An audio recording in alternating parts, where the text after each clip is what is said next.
Hi friends, welcome back to my channel. ఈ స్టోరీకి writer SNMR Sridhar గారండి. శ్రీధర్ గారి అన్ని స్టోరీస్ కి కాపీ రైట్స్ వర్తిస్తాయి. ఆయన పర్మిషన్ లేకుండా యూట్యూబ్ లోనే కాదు మరే ఇతర సోషల్ మీడియా నెట్వర్క్ లో కూడా ఆయన స్టోరీస్ ని అప్లోడ్ చేయడానికి వీల్లేదు. దయచేసి అలా చేయకండి ఫ్రెండ్స్. అలా చేస్తే లీగల్ గా చాలా ప్రాబ్లమ్స్ ఫేస్ చేయాల్సి వస్తుంది.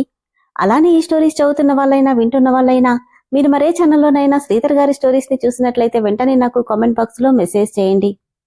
ఇది పూర్తిగా రైటర్ గారి ఛానల్ అండి. కేవలం ఆయన స్టోరీస్ మాత్రమే ఇందులో ఉంటాయి. కానీ కొంతమంది పేర్లు మార్చి వేరే ఛానల్స్ లో ఆయన స్టోరీస్ ని అప్లోడ్ చేస్తున్నారు. మీరలా చూసినట్లయితే నాకు మెసేజ్ చేయండి. ఇక లేట్ చేయకుండా వీడియోలోకి వెళ్ళిపోదాం ఫ్రెండ్స్. ఎస్ఎన్ఎంఆర్ శ్రీధర్ గారు రాసినటువంటి మనోభిరాముడు 169వ భాగం. ఏంటిది? ధను చెప్పింది నిజమేనా? నిజంగానే వైషుకి పెళ్లి ఫిక్స్ అయిందా? ఏంటో అసలేం అర్థం కావట్లేదు. అదే నిజమైతే ఏం చెయ్యాలి అని రాధ అనుకుంటుంటే, రాధా రాధా అన్న పిలుపుకి తల తిప్పి చూసింది రాధ. ఎదురుగా నవ్వుతూ మను, తన పక్కనే తనని కోపంగా చూస్తూ యశు కనపడ్డంతో స్తబ్దుగా మారిపోయి రెప్పవాల్చగా మనునే చూస్తుండిపోయింది రాధ. అరే మను, యశు, మీరేంటమ్మా ఇక్కడ అంటూ శర్మగారు పలకరిస్తే, ఏ అంకుల్, మేమిక్కడికి రాకూడదా అని అడిగింది యశు. రాకూడదని కాదు తల్లి, ఇది మీ దగ్గర పనిచేసేవాళ్ల ఇల్లు. ఒక్క మాట కబురు పెడితే నేనే వచ్చేవాణ్ణిగా. అదేంటి శర్మగారు, అత్తయ్య వాళ్లంతా మిమ్మల్ని ఇంట్లో మనిషిలా చూస్తారు. అలాంటప్పుడు పనిచేసేవాణ్ణని మీరెందుకు అనుకుంటున్నారు అంది మను. అది వాళ్ల గొప్పతనమమ్మా. కాని మేమెక్కడుండాలో అక్కడే ఉండాలిగా. అలా అనకండి శర్మగారు. నాకు మా నాన్నగారు ఎంతో, మీరు కూడా అంతే. నమ్మకానికి మరో పేరేమైనా ఉందంటే అది మీరే అనుకుంటా. అత్తయ్య చెప్పారు, పెద్దమామయ్య గారు ఇంట్లో ఎవ్వరికీ చెప్పని విషయాలు కూడా కేవలం మీకు మాత్రమే చెప్పేవారని. అలాంటప్పుడు మీరు ఒప్పుకున్నా ఒప్పుకోకపోయినా మీరు మా ఇంట్లో ఒక్కరే అని మను అంటుంటే, నవ్వుతూ మను చెంప మీద తట్టి, ఆ వంశానికి తగ్గ కోడలు అనిపించుకున్నావమ్మా. ఇంతకీ ఏ పని మీద వచ్చారు? నవ్వి, నేను రాధ కోసం వచ్చాం అని మను అంటే, ఒక మాట చెప్తే తనే వచ్చేది కదమ్మా. మళ్ళీ అదే అంటున్నారు. రాధ మా ఫ్రెండ్, తన కోసం మేము రావడంలో తప్పేం లేదు అంటూనే రాధ దగ్గరికి వెళ్ళి తన చేయి పట్టుకొని, ఆ రోజు తర్వాత ఇంతవరకు నిన్ను చూడనేలేదు రాధా. ఏమైంది? ఎందుకు బంగ్లాకి రావడం మానేశావు అని చొరవగా అడిగింది మను. వాళ్ళు మాట్లాడుకోవడం చూసి నవ్వుతూ అక్కడి నుండి వెళ్ళిపోయాడు శర్మ. యశు కోపాన్ని దిగబెట్టి, బహుశా ఒళ్ళు మండుతుందేమో అక్క అంటే, ఏంటి? అదే అక్క, జ్వరం ఏమైనా ఉందేమో అంటున్నా. అంతేనా రాధక్కా అని సాగదీసి చెప్తుంటే, రాధ కోపంగా తన వైపు చూస్తూ, ఇక్కడికెందుకొచ్చావు మను అని అడిగింది. నీకోసమే రాధా, నీతో కొంచెం మాట్లాడాలి అని. యశు, నువ్వు పూజబుట్ట తీసుకెళ్లి అందరికీ ప్రసాదం పెట్టు అనడంతో సరేనని రాధని కోపంగా చూస్తూ యశు అక్కడి నుండి వెళ్ళిపోయింది. ఏం మాట్లాడాలి మను నాతో? నా మీద నీకు చాలా కోపంగా ఉంది కదా. నువ్వు చెప్పింది నిజమే రాధా. నేను రామ్ని ప్రేమించాను. తర్వాత అత్యవసర పరిస్థితుల్లో డబ్బు కోసం అభిని పెళ్లి చేసుకున్నాను. కాని నీకు తెలియని విషయం ఏంటో తెలుసా? ఏంటన్నట్టుగా రాధ చూస్తుంటే, అభికి అన్ని విషయాలు తెలుసు.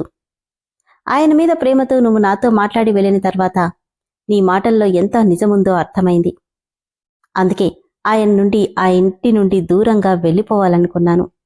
కాని ఆయన నాకు తెలిసినవి తెలియనివి కూడా నాకు చెప్పి నా మనసులో ఉన్న గిల్టీనెస్ మొత్తం తీసేశారు అంటుంటే, కోపంగా, ఇదంతా నాకెందుకు చెప్తున్నావు అని అడిగింది రాధ. ఎందుకంటే నేనిప్పుడు ఇంత సంతోషంగా ఉన్నానంటే దానికి కారణం నువ్వే కనుక. ఈ విషయం నాకు చెప్పకపోతే ఆయన పొరపాటున కూడా చెప్పేవాడు కాదు. అప్పుడు పరిస్థితులు ఎలా ఉన్నాయి నిజాన్ని మనసులోనే దాచుకొని అనుక్షణం చస్తూ బతికేదాన్ని. నాకు అవసరం లేకుండా నిజాన్ని బయట పెట్టించి మా మధ్య దూరం ఎప్పుడూ రాదని నీ వల్ల మరోసారి అర్థమయ్యేలా చేశావు. Thank you Radha, thank you so much అంటూ రాధని గట్టిగా హగ్ చేసుకోగానే విసుగ్గా ఆమె నుండి దూరం జరిగింది రాధ. నువ్వు చేసిన మేలు నా జన్మలో మర్చిపోలేని రాధా అని మను అంటుండగానే, అక్కా, బావ పిలుస్తున్నాడు అన్న యశు గొంతుకు, సరే రాధా, ఆయనొచ్చినట్టున్నాడు, వెళ్ళొస్తాను అంటూ నవ్వుతూ వెళ్ళిపోయింది మను. ఏదో ఫోన్ మాట్లాడుతూ వస్తున్న అభిని చూసి, వీడు నా దగ్గర ఏం దాస్తున్నాడు? అన్నిసార్లు ఎక్కడికి వెళ్ళాడు అనుకుంటుంది గాయత్రి. ఫోన్ పెట్టేసి, ఏంటి మమ్మీ అలా ఉన్నవేంటి అని అడిగాడు అభిరామ్.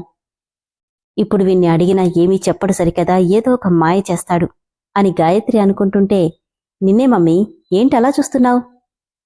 ఏం లేదురా, ఆఫీస్లో ఏదో ప్రాబ్లం అంట. చాలాసార్లు బెంగళూరు వెళ్ళావు కదా, ప్రాబ్లం క్లియర్ అయిందా అని అడిగింది. నేను వెళ్ళాక అవ్వకుండా ఉంటుందా మమ్మీ, మొత్తం క్లియర్ చేశాను అని చెప్పి వెళ్ళిపోతుంటే, నువ్వేం చేస్తున్నావో తొందరలోనే కనుక్కుంటాను అనుకుంది గాయత్రి. రాఘవ బంగ్లా ముందు కారులో దిగాడు రాజేంద్ర. ఎదురుగా కనిపిస్తున్న రాఘవ సమాధిని చూస్తూ నర్మగర్భంగా నవ్వుతూ, ఒరే రాఘవ, చిన్నప్పట్నుండి నీ మీద నేను పెంచుకున్న ద్వేషం నువ్వు సమాధిలో నిద్రపోతున్నావని అనుకోగానే ఎంత సంతోషంగా ఉంటుందో తెలుసా అంటూనే ఎదురుగా యశు మాటలు చెబుతూ వీల్ చైర్లో ఆనంద్ ని తోసుకుంటూ వస్తుంది. తన మాటలకు నవ్వుతూ ఎదురుగా చూసిన ఆనంద్కి రాజేంద్ర కనపడ్డంతో కోపంతో పిడికిళ్ళు బిగుసుకుని కళ్ళు ఎర్రబడుతున్నాయి. ఆనంద్ని చూసిన రాజేంద్ర, ఏంటి ఆనంద్ అలా చూస్తున్నావు, మర్చిపోయావా, నేనే నీకు చిన్నన్నయ్యని అంటూ ఒక్కో అడుగు వేస్తూ గేటు లోపలికి అడుగు పెట్టబోతుంటే, రాజేంద్ర అడుగు గేటు లోపల పడకముందే విస్తురుగా వచ్చిన అభి అతన్ని వెనక్కి తోసేయడంతో కారు మీదకి పడబోయి నిలదొక్కుని నిలబడగలిగాడు రాజేంద్ర. సింహం తన గుండెల మీద పంజా విసిరినట్టుగా అనిపిస్తుంటే 2 నిమిషాలకి తేరుకొని ఎదురుగా చూడగానే నిప్పులు కక్కే కళ్లతో తననే చూస్తున్నాడు అభిరామ్. అభి, ఏంటిది? అది నేనడగాలి, నువ్వు నా ఇంట్లో ఏం చేస్తున్నావు? నేను నా తమ్ముణ్ణి చూద్దామని వచ్చాను. తమ్ముడా? అవును, ఆనంద్ కోమాలో నుండి బయటకొచ్చిన తర్వాత చూడ్డానికి రాలేకపోయాను, అందుకే నా తమ్ముణ్ణి ఒకసారి చూడ్డానికి వచ్చానంటూ ముందుకు రాబోతుంటే, ఇంకో అడుగు వేశావంటే నీ ప్రాణం గాల్లో తేలుతుంది రాజేంద్ర అన్న అభిరామ్ గొంతుకు అక్కడే ఆగిపోయాడు రాజేంద్ర. నా తమ్ముణ్ణి చూడ్డానికి నేను రాకూడదా? కొద్ది రోజులు బతకడానికి నీకు అవకాశం ఇస్తున్నా, మర్యాదగా బయటికి పో. నువ్వింకొక్క మాట మాట్లాడినా ఇక్కడికిక్కడే నీ నాలుక తెగ్గొస్తాను అని అభిరామ్ అంటుంటే, అప్పటికే అటు ఇటుగా వెళ్లే ఊరి జనమంతా వీళ్లనే చూస్తున్నారు. అవమానంగా అనిపిస్తుంటే, తప్పు చేస్తున్నావు అభిరామ్ అన్నాడు పళ్ళు బిగబట్టి రాజేంద్ర. అప్పుడే అక్కడికొచ్చిన రామ్, నిజమే అన్నయ్య, చాలా తప్పు చేస్తున్నావు అంటే నవ్వుతూ, నీ తమ్ముణ్ణి చూసి బుద్ధి తెచ్చుకో అన్నాడు రాజేంద్ర. నిజంగానే మా అన్నయ్య చాలా తప్పు చేశాడు రాజీ అంటూ రాజేంద్ర గుండెల మీద మరోసారి తన్నగానే ఈసారి పూర్తిగా వెనక్కి తూలి పడిపోయాడు రాజేంద్ర. మా అన్నయ్య వాట ఇచ్చేసి నా వాట బ్యాలెన్స్ పెట్టి నిన్ను గెంటేస్తే ఎలా రాజీ, అందుకే ఇది కూడా క్లియర్గా ఇచ్చేశాను అని రామ్ నవ్వుతుంటే, వీల్ చైర్లో కూర్చున్న ఆనంద్ కళ్లల్లో ఆనందం స్పష్టంగా కనిపిస్తుంది రాజేంద్రకి. రేయ్ నిన్ను అంటూ ముందుకు రాబోతుంటే, నీకు ఆల్రెడీ చెప్పాన్రా, నీకుంది కొద్ది రోజులే, ఆవేశపడి ఆ కొద్ది టైం కూడా వేస్ట్ చేసుకోకు, వెళ్ళి నీ కొడుకుతో కూతురుతో ఎంజాయ్ చెయ్యి అని అభిరామ్ అన్నాడు. తను కింద పడిపోగానే చుట్టూ మూగిన ఊరి జనం లోపలే చేతులు అడ్డం పెట్టుకుని నవ్వుతుండడం చూసి అవమానంతో రగిలిపోతున్న రాజేంద్ర నిప్పులు కక్కే కళ్లతో పైకి లేచి, రేయ్, ఈ రాజేంద్రకి ఇంత అవమానం చేస్తారా, మిమ్మల్ని వదిలిపెట్టను, చూస్తూ ఉండండి, నాతో పెట్టుకుని మీ తండ్రులిద్దరూ ఎలా అయితే సర్వనాశనం అయిపోయారో మీ గతి కూడా అంతే అంటుంటే అప్పుడే లోపల నుండి పరుగున బయటికొచ్చారు గాయత్రి, అరుంధతమ్మలు. ఇంతలో కోపంగా కార్ డోర్ ఓపెన్ చేసి లోపల కూర్చోగానే రాజేంద్ర కారు కదిలి వెళ్ళిపోయింది. ఏమైందిరా, వాడెందుకొచ్చాడు అని అరుంధతమ్మ అడిగితే, నాన్నని చూసిపోదామని వచ్చాడంట నానమ్మా, అందుకే గౌరవంగా సత్కారం చేశాం. అంటే అంటే వాడికెలా ట్రీట్మెంట్ ఇవ్వాలో అలాగే ఇచ్చాం నానమ్మా. ఎందుకురా వాడితో గొడవ అని గాయత్రి కంగారు పడుతుంటే, గొడవ ఇప్పుడు కాదమ్మా, ఎప్పుడో 25 ఏళ్ల క్రితమే మొదలైంది. కాకపోతే దానికి ఇంకా ఎండ్ కార్డ్ పడలేదు, తొందరలోనే అది వేసి ఈ కథకి ముగింపు పలికేద్దాం అంటుంటే ముగ్గురూ ఒకేసారి ఏంటి అన్నారు. ఎందుకలా షాక్ అవుతారు, జస్ట్ ఫ్లోలో చెప్పాను అంతే అని చెప్పి నవ్వుతూ అక్కడి నుండి వెళ్ళిపోయాడు అభిరామ్. విన్నారు కదా ఫ్రెండ్స్, కథ ఎంత బాగుందో తెలుసా? రాజేంద్రకి తగిన సత్కారం చేశారు కదా అన్నదమ్ములిద్దరూ. కానీ కొద్ది రోజుల్లో కథకి ఎండింగ్ కార్డు వేస్తానని అభిరామ్ అంటున్నాడు. ఏదో ఫ్లోలో చెప్పాడంట, కానీ నాకెందుకో అతను ఆల్రెడీ ఏదో ప్లాన్ ఇంప్లిమెంట్ చేసినట్టే ఉంది. మరి మీకెలా అనిపిస్తుంది? తదుపరి ఎపిసోడ్లో ఏం జరుగుతుందో తెలుసుకుందాం. అలానే ఫ్రెండ్స్, స్టోరీ అయితే చాలా ఇంట్రెస్టింగ్గా ఉంది కదా. స్టోరీ నచ్చిన వాళ్ళు దయచేసి వెంటనే మెంబర్షిప్లో జాయిన్ అవ్వండి. Thank you.